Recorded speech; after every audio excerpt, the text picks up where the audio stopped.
আচ্ছা তামিম, ধর তুই তোর নিজের স্বার্থ ছাড়া আর কাউকে চিনিস না, আর কিছুই বুঝিস না, মানে নার্সিসিস, তাহলে তুই কি করতে পারবি?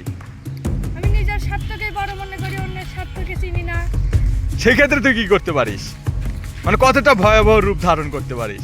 আমি আমার স্বার্থকে বড় মনে করি, অন্য স্বার্থকে যদি বড় মনে করি, কেউ যদি বড় মনে করে তাকে আমি মেরে ফেলবো। এতটা ভয়াবহ রূপ ধারণ করতে পারিস? হ্যাঁ, নিজের স্বার্থকে বড় মনে করি। কিন্তু তুই যদি তোর নিজের হাত দিয়ে মারিস তাহলে তো অপরাধ হয়ে যাবে। অপরাধ হোক।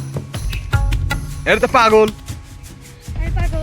তুই তো পাগলে পরিণত হয়ে গেল, যে মার্ডার করলু, খুন করলু নিজের স্বার্থের জন্য। পাগল না এগুলো? হ্যাঁ।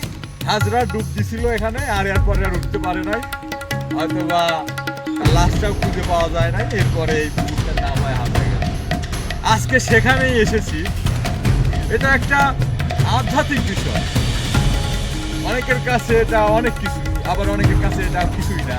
তবে এই পুকুরে এখানে সিন্ধুক আমি নিজে দেখেছি, আর 1 মিনিটের জন্য যদি আজকে নার্সিসিস্ট হয়ে যায় তাহলে কিরকম ভয়াবহ রূপ ধারণ করতে পারে মানুষ, আপনাকে সেটাই 1 মিনিটের জন্য দেখাবো।